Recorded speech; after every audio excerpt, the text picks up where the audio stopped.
कधीच नाही चुकणार तुमचे फेवरेट टीव्ही शोज झी5 सोबत, तेही एकदम फ्री।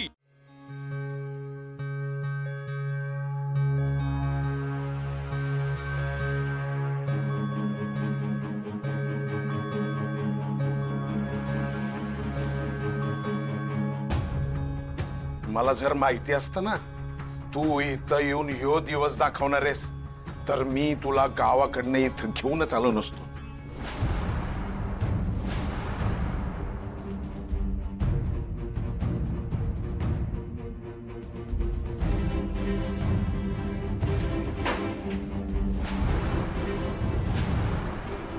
काय काय स्वप्न बघितली होती तुझ्याबद्दल, काय विचार केला होता?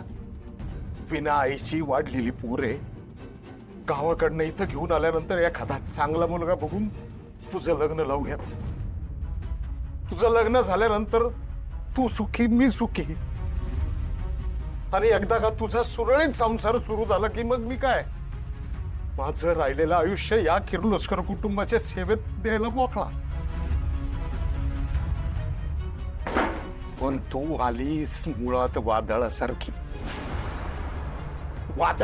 आलीस आणि या किर्लोस्कर कुटुंबात फार उलथा पालत करून टाकलीस।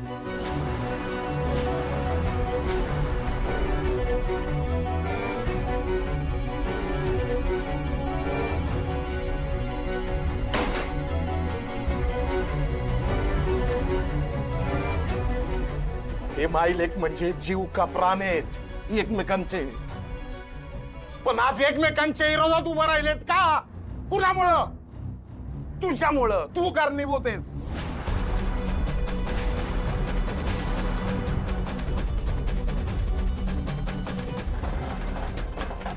तुला सांगतो पारू, त्यांचं एकमेकांशी बोलणं बंद झालं, एकमेकांचं नातं बिघडलं ना तर जीव घेईन मी तुझा। बस आता मला तुझं तोंड बघायची मी इच्छा नाही। तू आता इथं नाही राहायचं, बस। तू आता यो समजा गाशा गुंडाळायचा, बस बस बस। पण मग तायडीची काय चूक आहे यात? नाही नाही, तायडीची कुठं चूक आहे? मी काय म्हणलो? अरे चूक माझी झाली ना, मी तुमच्यावर विश्वास ठेवून गावाकडनं इथं घेऊन आलो, तुम्हाला हवा तसं वागायची मुभा दिली, पण आता बात तू आता इथं राहायचं नाही, निघायचं।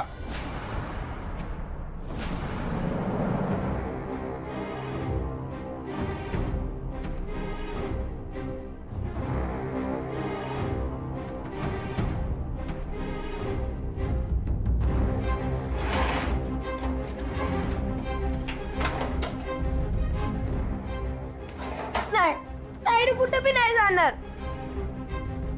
हे गणी मध्ये बोलू नका, आधीच माझ्या टकुरलंय तापलंय। नाही बा, तायडी कुठे बी नाही जाणार। गणी गप्प राहा। काय तायडी गप्प राहू?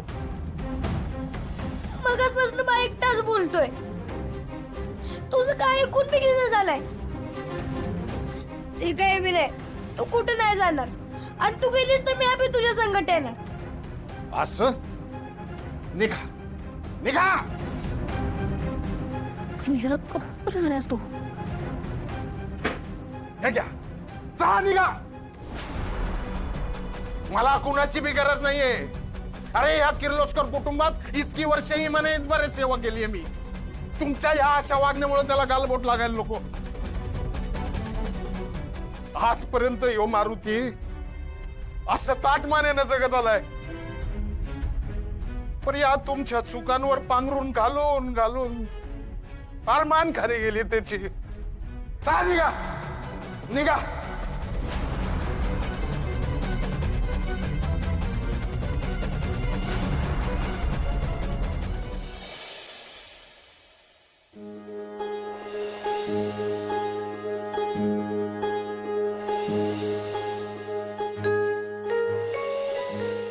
माझ्याकडून तुला हे छोटंसं गिफ्ट।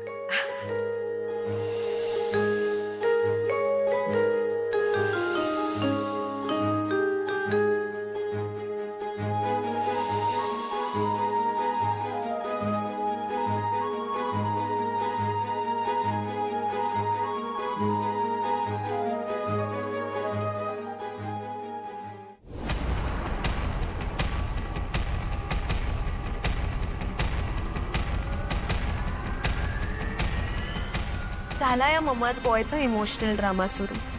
बिचारा.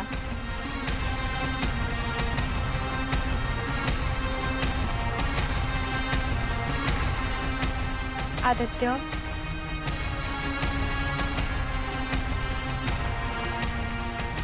आदित्य तुला पण त्रास होतोय ना मॅमशी भांडल्याचा?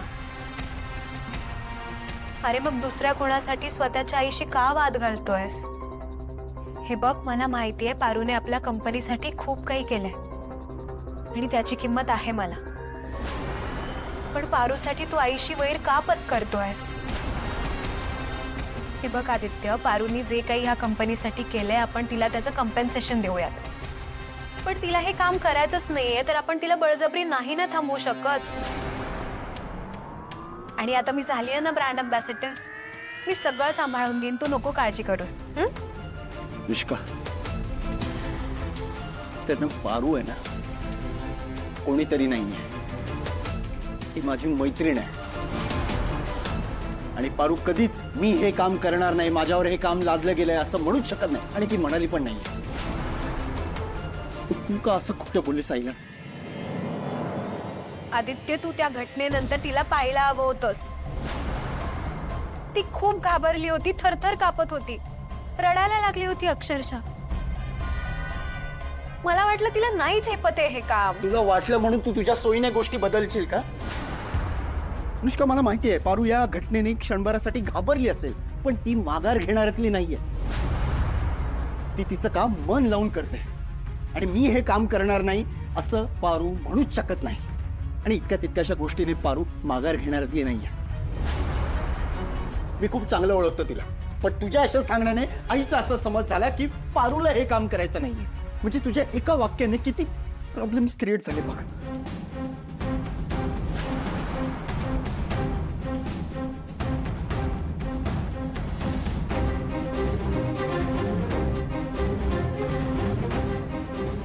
आदित्य, तुला काय म्हणायचंय?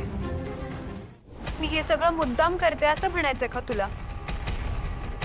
तिला या पोस्ट वरून काढण्यात माझा काय स्वार्थ असणार आहे? मला यातून काय मिळणार आहे? आदित्य, मी तिची फक्त मदत केली. तू तिकडे तेव्हा हवा होतास जेव्हा त्या गुंडांनी तिची छेड काढली. आदित्य, अनुष्का, प्लीज प्लीज, हे बघ, मी असं म्हणत नाहीये की तू मुद्दाम केलंस, पण तुला आई समोर क्लिअर करावं लागेल की पारू असं बोलली नाहीये म्हणून.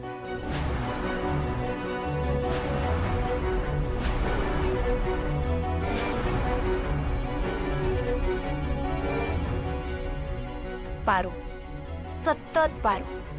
हा पारू नावाचा काटा अजून किती दिवस चालत राहणार आहे काय माहित.